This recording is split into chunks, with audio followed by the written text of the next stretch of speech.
Okay, on the front, 1 through 7, your answers, your approach, not your answer, your approach could be different than mine.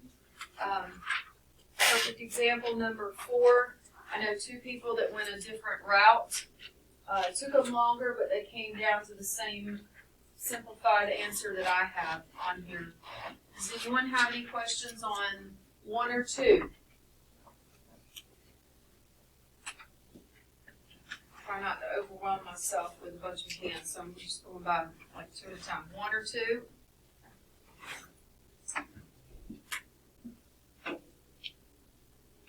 One should have come down to cosine and cosine x, and 2 comes down to tan x.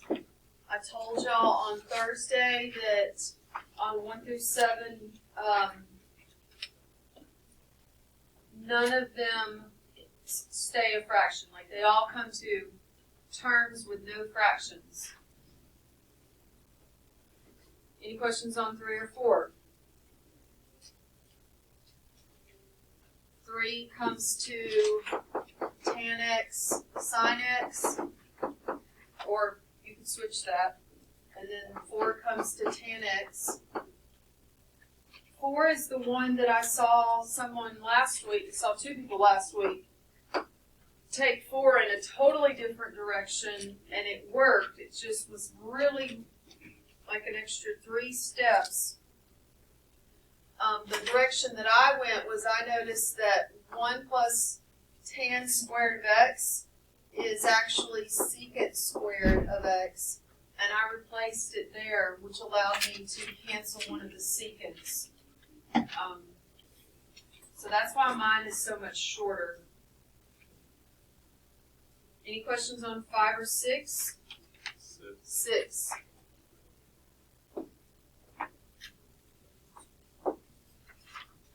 So the goal is -2 cosine of 2x. You have, this is a double angle, which means, I'm going to put double and then angle symbol, which means we need to replace it with the formula. And that's why on the answer key I went right here and said, okay, sine 2x is actually 2 sine x cosine x, which is just one term. It's ugly, but that's just one term because there's no plus or minus signs. And then I copied the rest. Got tan x minus cotan x. I need you to recognize multiple terms. The parentheses to the right has 2 terms. The parentheses to the left is just one block term. So you have one term multiplied into 2 terms, and that's what I did. I distributed. So basically, tan x shoves to the end of that, and then you have a minus, and then cotan x shoves to the end of that.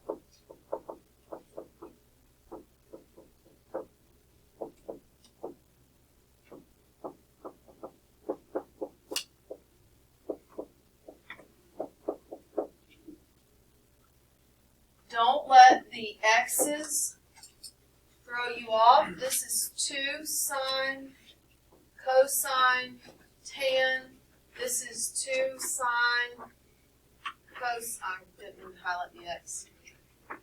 2 sine, cosine, cotan. Don't let the x's throw you off. They're just a formality tagging along with the ride. So my next approach was, well, I know tan and cotan are fractions that involve sine and cosine. And both of these have a sine and cosine in the front, so I saw an opportunity to cancel some stuff out. So I replaced tan with sine over cosine, and I replaced cotan with cosine over sine.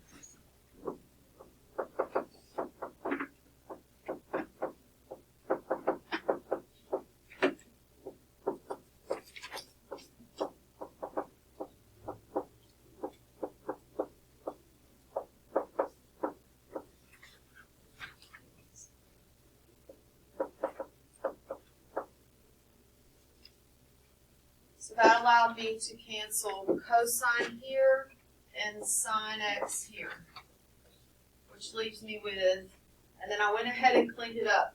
This is 2 sine times sine, so that's 2 sine squared. This is 2 cosine times cosine, so that's 2 cosine squared. I noticed they both have a 2. I pulled the 2 to the front by factoring to see if something nice happens. Now, it's not a plus sign. So then I went to my formula sheet and I saw that the cosine of the double angle is sine squared minus cosine squared. So I saw a chance to take this and replace it with cosine of a double angle x, which is now a lot cleaner, and then I left it. Should be, oh, it's negative, because this right here, what's the, go to the formula sheet, what is it? This one right here. Yeah, let me zoom in. You see this? Mine was sine squared minus cosine. Remember on Thursday when I showed y'all that you can pull a negative and it'll flip the signs? So if this is the same thing as negative, and then it'd be cosine squared minus sine squared. They're the same thing. So right here, this is negative. Negative 2.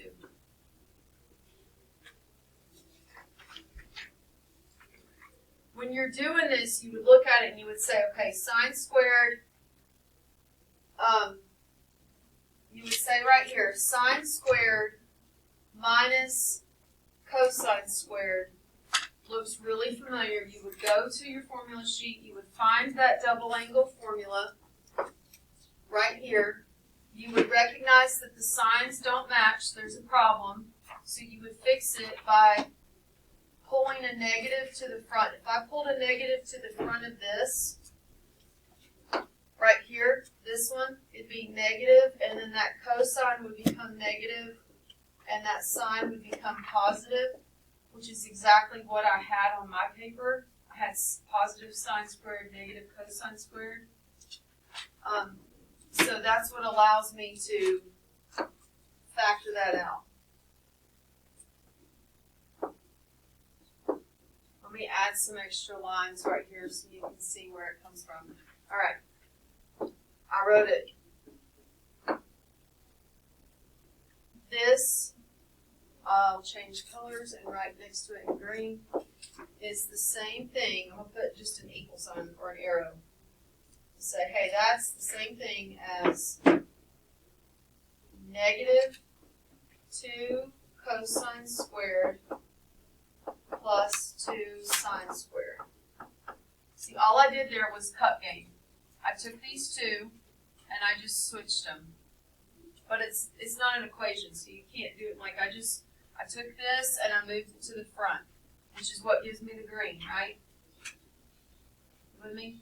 So I moved that to the front, that gives me the green, and then I notice they both have a 2, and this is awkward with the negative in the front, which is your indication there's probably a negative to pull out with the 2. I pull a negative 2 out, that's going to leave me with, so if I divide this by negative 2, I end up with cosine squared. If I divide this with negative 2, I end up with negative sine squared.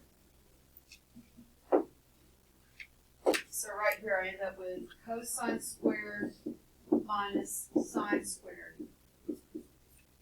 I don't know what just happened. The whole thing slid. And where did my negative go? Right here. There should be negative 2.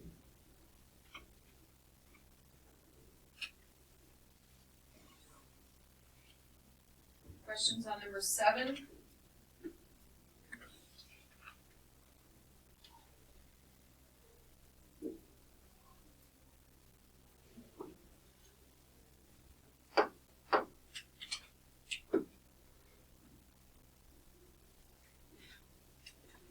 Be careful on 7.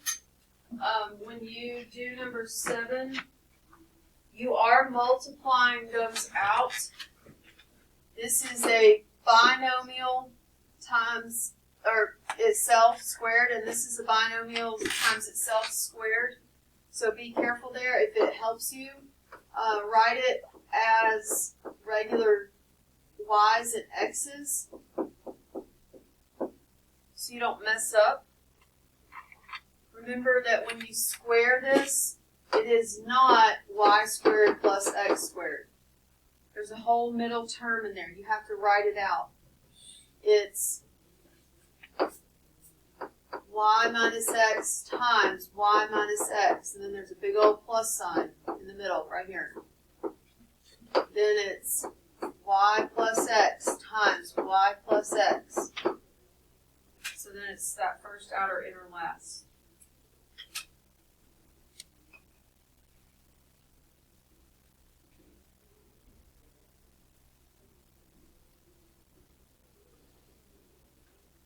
Any questions on 8 or 9? 8 or 9 is where you go to the formula sheet and you apply the formula to this. So the cosine difference formula, this is u, this is v, ends up being cosine u, cosine v, plus sine u, sine v. And the only ones that you can actually work out are the ones with pi over 2, because you go to the formula sheet to your unit circle and evaluate those. The ones with x you can't work out. They stay along to the right. Pi over 2 is 90. The x coordinate at 90 is 0. Y coordinate's 1. What's 0 times anything? 0, so that goes away. And 1 times anything is itself, which means I just proved it.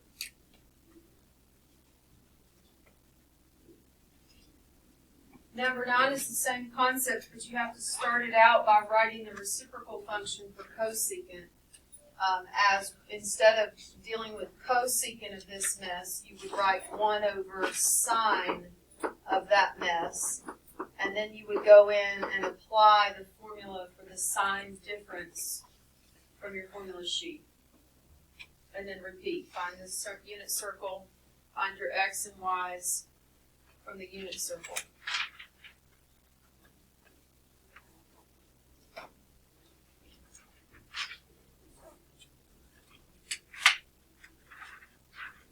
Any questions on the front page?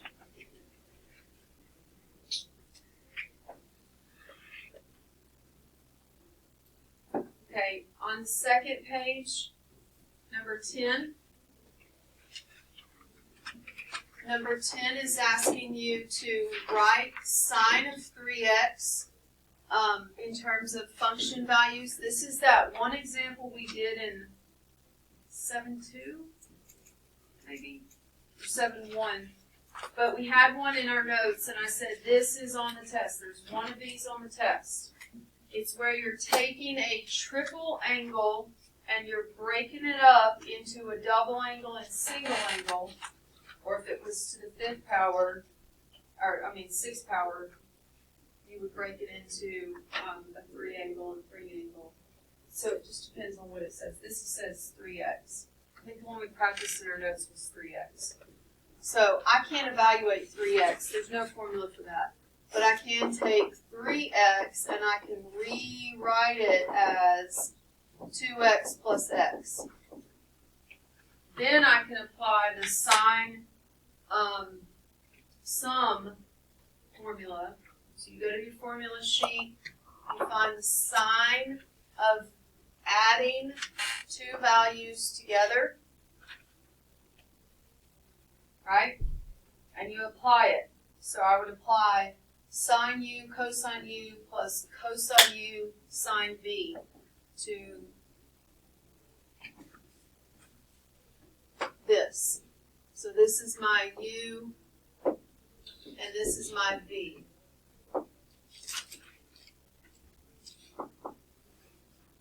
formula is sine u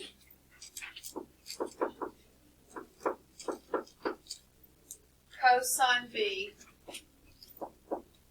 plus cosine u sine b. Now you have double angles in there that have to be cleaned up. These are double angle formulas. We've got to get them into just regular formulas, which is why there is a note on the answer key that says if you used a different cosine double angle formula right here, you're going to give a different answer, and that's okay. So there's three possible, I'm going to say routes. There's three possible directions to finish this problem. I went with the 2 cosine squared minus 1 direction. I think I did it because of the 1. I wanted something different than 1. Now there's only one direction with the sine 2x. That would be 2 sine x cosine x. Now don't get confused here. That cosine x is part of the formula from the double angle. This cosine x comes down right behind it. And then I went here with 2 cosine squared x minus 1 with that double angle formula, and then sine x comes behind it. Then you need to look carefully at what you have here. This block of stuff is just one big multiplication. So I can combine the cosines to be cosine squared. I can also drop the parentheses now because it's getting ridiculous. Copy the plus. That is a binomial times sine. So I can multiply the sine, distribute it to both of them. So I'd end up with 2, and I'm going to write it in the same format as this one because I end up with like terms. And then minus sine x. Those are like terms. That gives me 4 of them. And then that comes down towards the end. I think that was it. Yeah.